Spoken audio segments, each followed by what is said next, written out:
Bueno, en esta sesión abarcaremos también las características de los hongos, que al igual de lo que estuvimos hablando por ahí de los protistas, pues es muy amplia.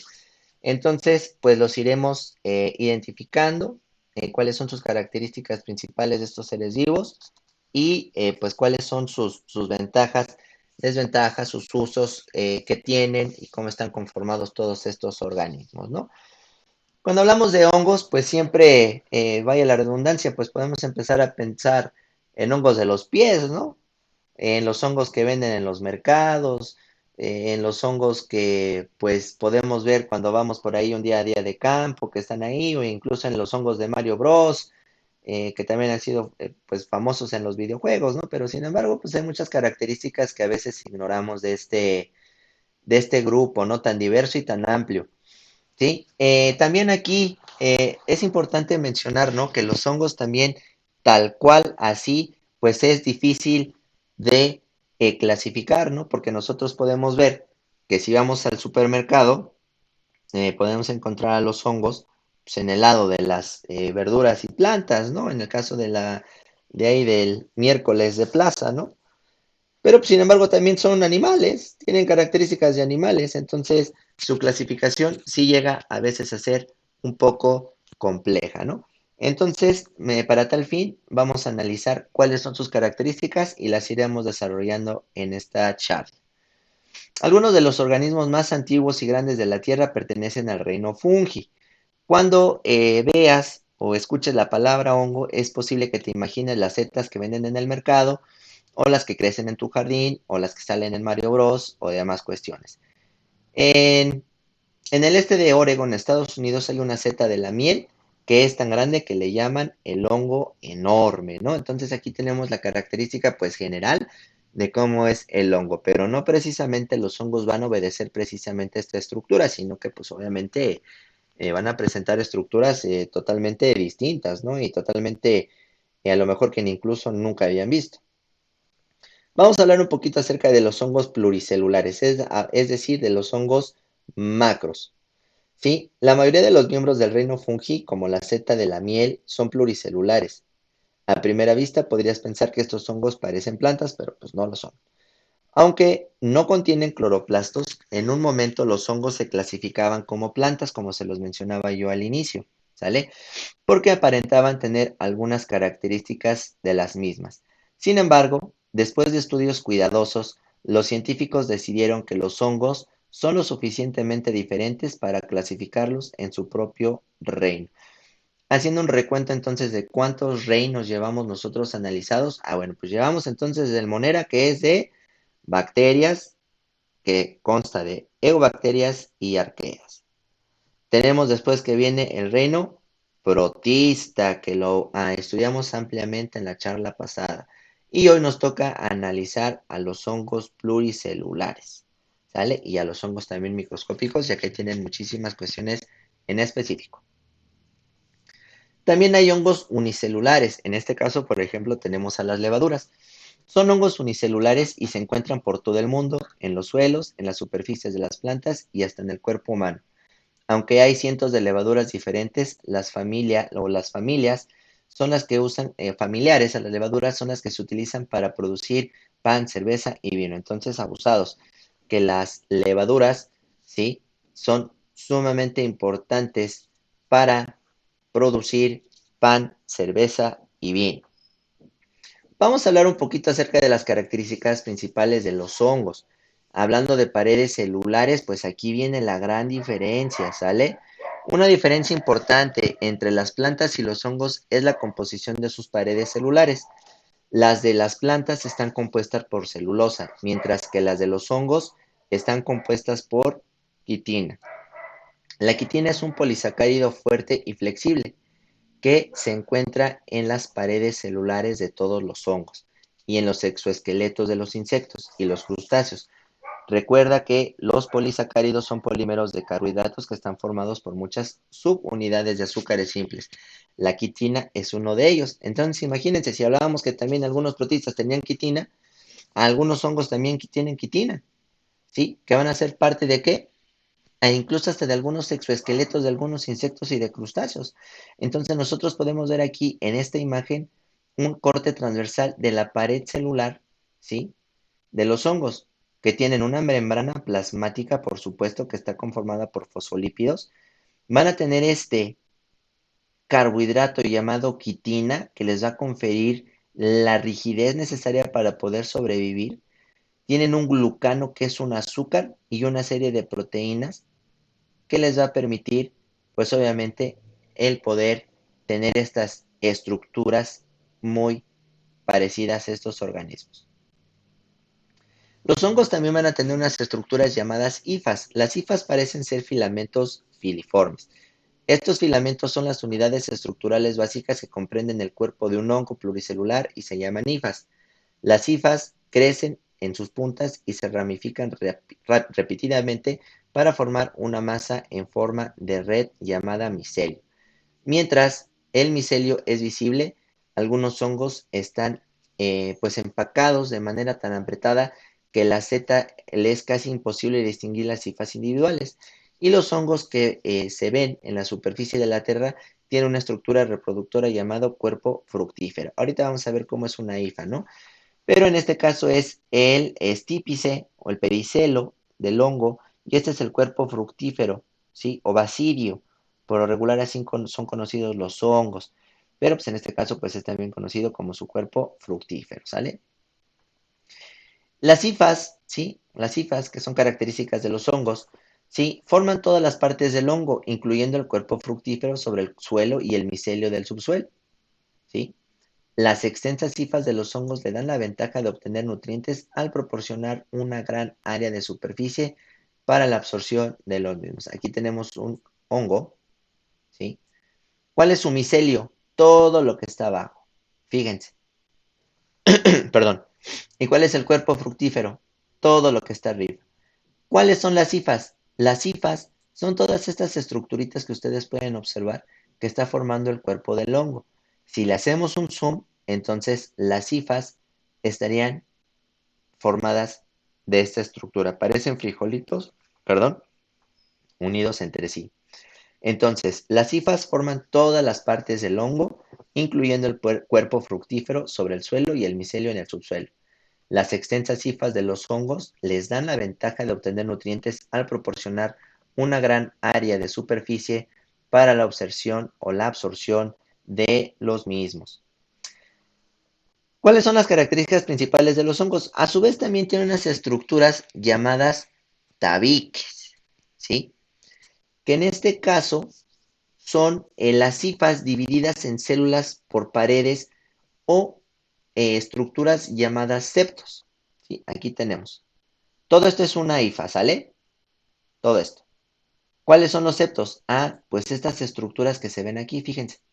Este es un septo, este es otro septo, este es otro septo, este es otro septo. ¿Sale? Cada dentro de estas hifas con sus septos van a tener núcleos y citoplasmas, ¿vale?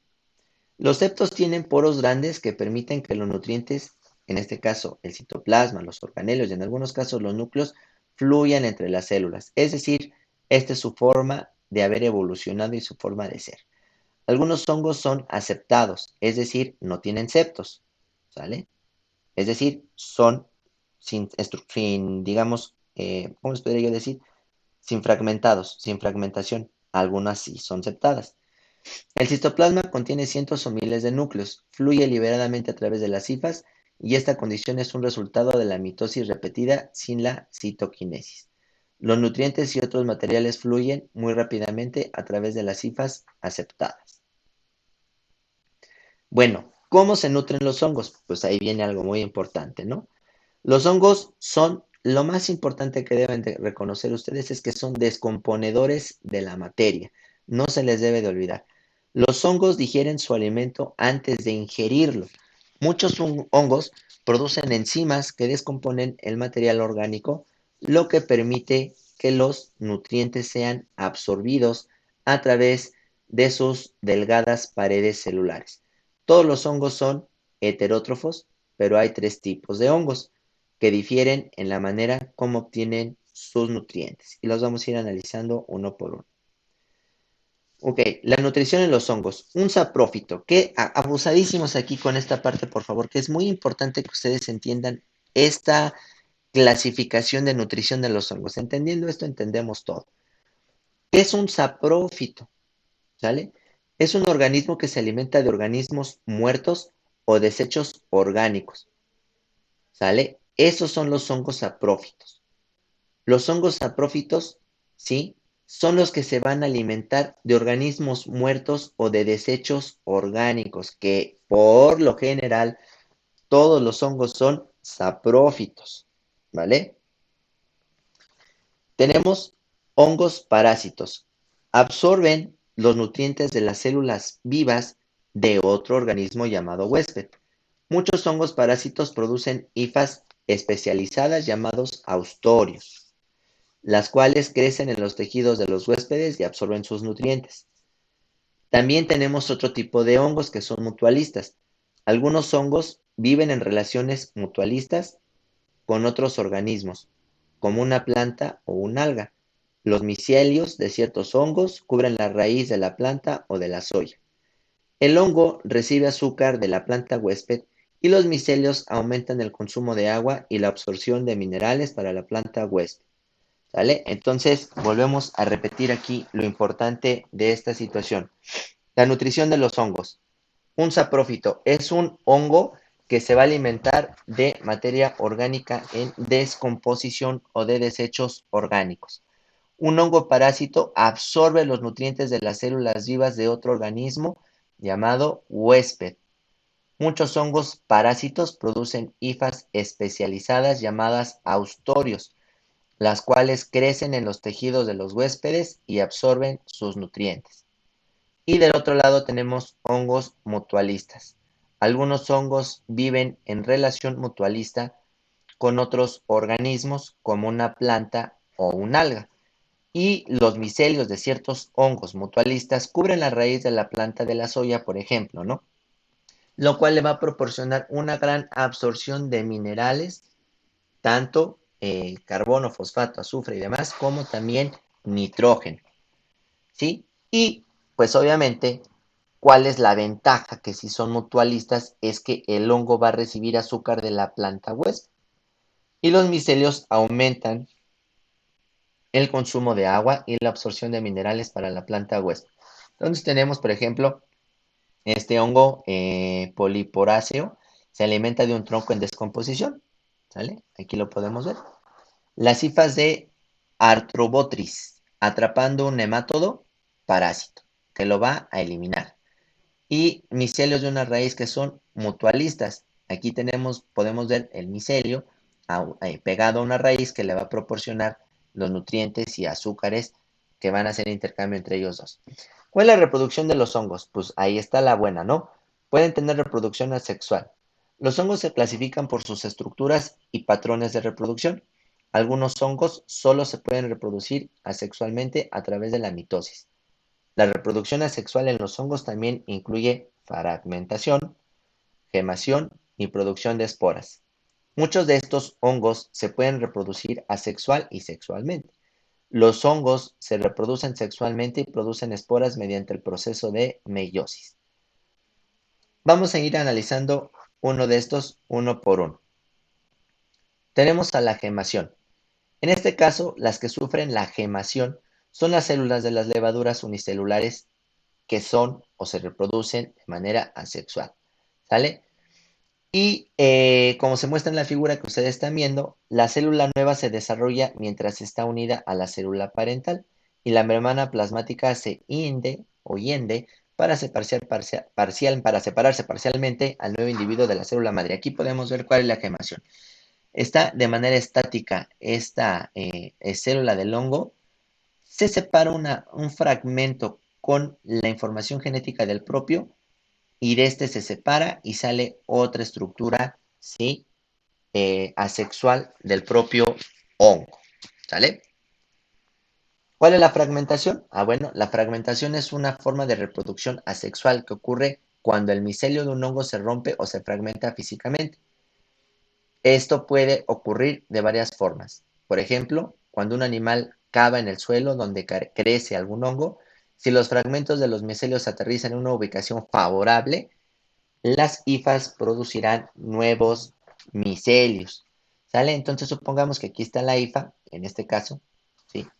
Y supongamos que entra un roedor, ¿sí? Aquí rasca, brota, ¿sí? Y las hifas caen a un ladito de la tierra y entonces vuelve a salir otro hongo completo.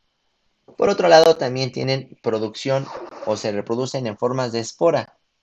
La mayoría de los hongos se reproducen de manera sexual y asexualmente, produciendo esporas.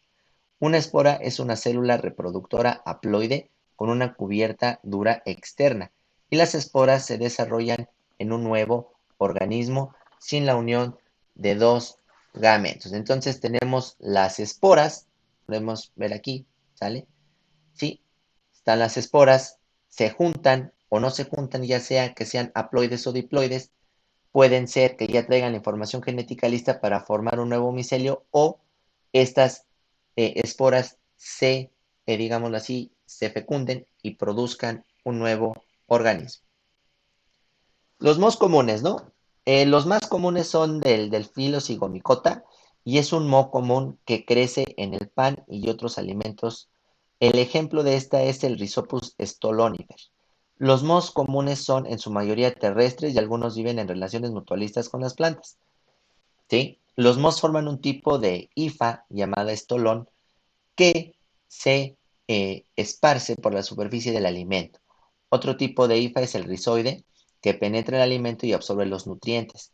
Otras funciones de los rizoides incluye anclar el micelio y producir enzimas digestivas. Y los zigomicetos también se pueden encontrar en el material vegetal y animal en descomposición. Entonces, aquí vemos a los mohos comunes del grupo Zygomicota, abusados. Les estoy hablando y les estoy platicando del grupo de los zigomicotas. ¿Qué características tienen? Bueno, tienen una reproducción sexual en la cual van a tener unos esporangios, que son estas estructuras que ustedes pueden ver. Aquí tenemos un pedazo de pan Bimbo cuando se pone de color gris. Entonces van a salir estos esporangios que una de dos pueden tener esporas que son asexuales o esporas N, que van a producir nuevos rizoides, ¿sale? O pueden tener gametangios que van a tener esporas ya con una carga genética completa, la cual va a producir otra cigoespora y a su vez esta cigoespora producirá un esporangio nuevo que producirá esporas que crearán rizoides dentro del propio pan, el cual a su vez dará lugar otra vez a quién? A estos esporangios, ¿sí? Que pueden tener la reproducción asexual por medio de esporas que ya van totalmente fecundadas y dan lugar a estos rizoides, o salen o liberan gametos, ¿sí? Con una carga, pues digámoslo así, completa de 2N, en la que cae y esta cigoespora crece otro esporangio, suelta, ¿sí? Estas estructuras y cae de nuevo a la parte del pan y vuelve a crecer. ¿Cómo se ve? Pues se ven así. Cuando nosotros vemos por ahí ya un pancito que está medio echado a perder, pues lo que ustedes están viendo son hongos del grupo o del filo Zygomicota, que está en pleno apogeo de la aparición de rizoides, provocando su reproducción, es decir, que ese alimento ya está echado a perder porque todos los hongos de manera general son saprófitos y se alimentan de materia orgánica en descomposición, ¿vale? Entonces, estas son las características más comunes de los zigomicotas, ¿sí? Para que las tengan en claro. ¿Y cuáles pueden ser otras funciones de los rizoides que aparte de la reproductiva? Pues que pueden producir enzimas digestivas, obviamente, para degradar la materia orgánica en descomposición. Y los zigomicetos también se pueden encontrar en material vegetal, animal, en descomposición. En este caso tenemos a los hongos de saco o también conocidos como ascomicetos, ¿vale? Existen aproximadamente 60,000 especies de hongos con sacos o también llamados ascomicetos, ¿no? O ascomicota. Este contiene más especies que cualquier otro filo de hongo. Las especies que se encuentran en este filo se conocen como ascomicetos u hongos de saco. Aunque el ascomiceto más conocido es la levadura y es unicelular y microscópico, la mayoría de los miembros de este grupo son pluricelulares, es decir, que se pueden ver a simple vista. Ustedes pueden ver aquí este saco, ¿sí? O este ascomiceto en la imagen, ¿sí? Que tiene esta forma, ¿sale? Así son. Bueno, ¿cuál es su ciclo de vida de los ascomicetos o los hongos de saco? Pues los hongos de saco se producen de manera sexual y asexual, ¿sale? Durante la reproducción asexual se forman esporas en las puntas de las hifas, ¿sale? Aquí si hacemos un zoom, aquí tenemos unas hifas y se producen unas esporas, ¿sale? Y se salen, ¿sí? Y van saliendo, ¿sí? Y se pueden encontrar con otras estructuras y pueden dar lugar a la producción pues, literalmente del crecimiento, ¿no? Estas hifas productoras de esporas se llaman conidióforos y las esporas que generan se llaman conidios. Los conidios no se forman dentro de los esporangios, sino que se forman externamente en las puntas de los conidióforos, ¿sale? Y estas esporas son dispersadas fácilmente por el aire y los animales. Entonces tenemos que en esta reproducción, pues digamos lo sexual, están las ascas, ¿sí? Aquí ya viene un cigoto, crece, existe una multiplicación celular, salen las ascoesporas, forman una hifa, esta hifa, ¿sí? Tiene que encontrar probablemente a otra estructura que también provea de conidios N, ¿sí? Para que se reproduzcan, cree una cepa de apareamiento, exista la producción de nuevas hifas y den lugar a una estructura fructífera o cuerpo fructífero, ¿sale? Los conidios, vuelvo a repetir, no se forman dentro de los esporangios, sino que se forman externamente en las puntas de los conidióforos. Y estas esporas son dispersadas fácilmente por el aire, por el agua y por otros animales, ¿vale? Los hongos de bastón, o también conocidos como Basidiomycota o Basidiomycetos. Dentro de este filo existen aproximadamente 25,000 miembros, ¿sí? Y es quizás el hongo más conocido, ¿no? En este caso estamos hablando, pues como se los mencionaba al principio, pues incluso del hongo del Mario Bros, ¿no? Pues obviamente este hongo es pues comúnmente reconocido por su capuchita, para que ustedes lo entiendan en forma de gorra, ¿no? Es como bastoncito, ¿sale? Las especies se encuentran en el filo Basidiomycota, son llamados basidiomicetos u hongos de bastón.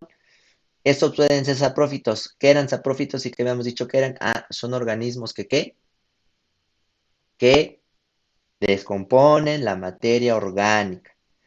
Pueden presentarse en forma parásita o pueden llegar a ser mutualistas.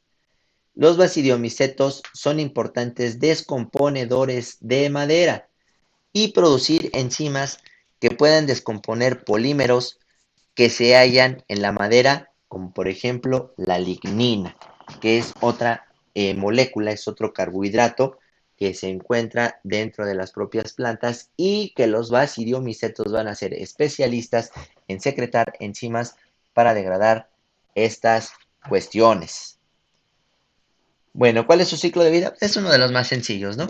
Los basidiomicetos raramente producen esporas asexuales, pero hay, o sea, también puede haber. Pasan la mayor parte de su ciclo de vida como micelios dicarióticos, lo que significa que cada célula tiene dos núcleos.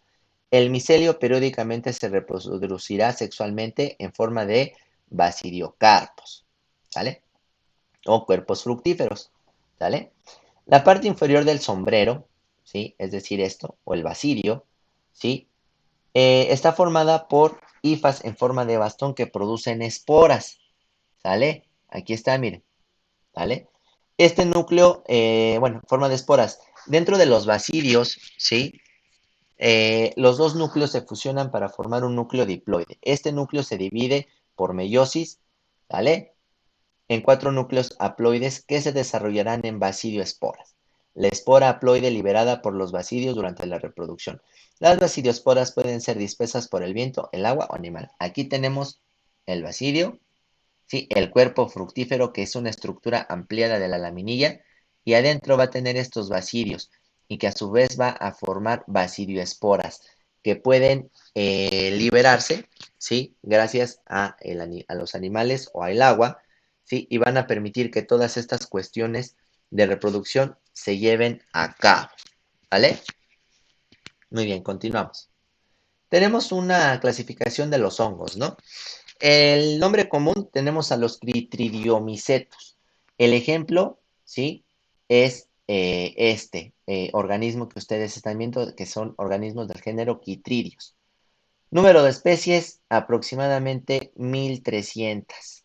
¿Cuáles son sus características? Unicelulares. La mayoría son acuáticos, algunos son saprófitos, mientras que otras son parásitos. ¿Vale? Producen esporas flageladas. Zigomicota, mo común, número de especies aproximadamente 800. Son pluricelulares, macroscópicos o macromicetos, también conocidos así. La mayoría son terrestres. Muchos forman relaciones mutualistas con plantas, como ya lo explicábamos anteriormente, y se reproducen sexual y asexualmente. Tenemos el género de los ascomicetos o hongos de saco, aproximadamente 60.000 especies. Todos son pluricelulares, ¿sí? Algunos, ¿sí? Tienen variedad de hábitats, son saprófitos descomponedores, parásitos y mutualistas. Se reproducen sexual y asexualmente. Tenemos a la basidiomicota, que son hongos con bastón, ¿sí? La mayoría son pluricelulares y la mayoría son terrestres, saprófitos, parásitos y mutualistas, y raramente se reproducen asexualmente. Y tenemos a los deuteromicetos, que son hongos imperfectos, ¿sí? Solamente se conocen aproximadamente 25.000 especies. Ninguna tiene una etapa sexual observada. Es un grupo muy diverso y no puede ser un, eh, pues, filo verdadero. Ahí tenemos muchas cuestiones taxonómicas que no podemos arreglar hasta el día de hoy. Después tenemos a los hongos y pues los hongos y los fotosintetizadores, porque incluso existen relaciones mutualistas entre bacterias y hongos, ¿no? Bueno, lo vamos a explicar. Una relación simbiótica, perdón, entre un hongo y un alga o un compañero fotosintético se llama líquen. Por lo general, el hongo es un ascomiceto, obviamente, pues menor, ¿no? El hongo es un ascomiceto, por lo que los líquenes pueden contener también basidiomicetos. El compañero fotosintético es un alga verde o una cianobacteria que provee alimento para ambos organismos. El hongo provee una red densa de hifas en la cual el alga o cianobacteria puede crecer. Entonces también tenemos relaciones mutualistas entre hongos, algas y bacterias, que entre ellos tres se ayudan a reproducir. Y ustedes dirán, bueno, ¿y esta imagen qué onda? Ah, bueno, pues ustedes lo que están viendo aquí, ¿sí? Estas cositas son líquenes, ¿sale? Aquí es una asociación simbiótica, es decir, un hongo, una bacteria, ¿sí? O un alga sobreviviendo dentro del tronco. Es una red en la cual uno le proporciona alimento, otro le proporciona estabilidad, otro le proporciona albergue y demás. Por eso son muy complejas estas cuestiones. Dado que necesitan únicamente luz y aire y minerales para crecer, los líquenes habitan algunos de los ambientes más adversos, ¿sí? Los líquenes tienen la facultad de poder absorber minerales, ¿sí? Del agua o del polvo en el aire.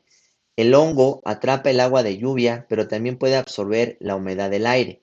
Algunos hongos producen compuestos tóxicos que evitan que los animales, incluso insectos, se los coman, favoreciendo el crecimiento de incluso de la propia planta. El hongo también inhibe el crecimiento de musgos y bacterias. Entonces, el hongo es muy positivo o benéfico en la cuestión de que evitan, ¿sí? El crecimiento de los musgos y las bacterias patógenas, ¿no? ¿Cuál es la función de los líquenes? Pues obviamente son muy importantes porque funcionan como bioindicadores. Cuando los niveles de contaminación del aire crecen en un área determinada, los líquenes generalmente mueren. Aquí nosotros podemos ver en una imagen de esta es una roca en donde existe una gran cantidad de este color verde amarillo, pero que más que nada son líquenes, ¿sale? Además, estos por lo general no crecen cerca de ciudades donde haya una alta contaminación del aire, porque como bien lo explicábamos en las diapositivas anteriores, ellos se alimentan de los minerales, del agua que pudieran existir, o de los minerales que son arrastrados por el viento y el polvo y que pues obviamente luego no los pueden utilizar, ¿no? Usualmente crecen en áreas rurales donde hay poca o ninguna contaminación del aire. Los líquenes absorben contaminantes disueltos en la lluvia y en el rocío. Debido a su sensibilidad a la contaminación, los líquenes son importantes bioindicadores. ¿Qué es un bioindicador? Un organismo que te va a indicar si el ambiente es favorable o es no favorable. También los hongos van a tener otra relación mutualista llamadas micorrizas. Otra relación mutualista en que presenta un hongo es la micorriza, que es una relación simbiótica entre un hongo especializado y una planta. Las plantas con micorrizas son más saludables y vigorosas que las plantas similares sin ella. Otras especies de plantas, tales como las orquídeas, no pueden sobrevivir sin su socio mutualista. El hongo absorbe y concentra varios minerales diferentes para la planta. Las hifas del hongo también aumentan el área de superficie de la raíz de la planta para la absorción de agua y minerales. A cambio, el hongo recibe carbohidratos y aminoácidos por la planta. Entonces aquí es un dar y recibir y todos somos felices. El hongo promueve el crecimiento de hifas. Las hifas sujetan a las raíces. Las hifas le proporcionan nutrientes y nitrógeno al propio árbol y el árbol le proporciona al hongo azúcares indispensables y otros nutrimentos como minerales para que el hongo pueda crecer. ¿Sale? Esa es otra relación mutualista entre hongos y árboles.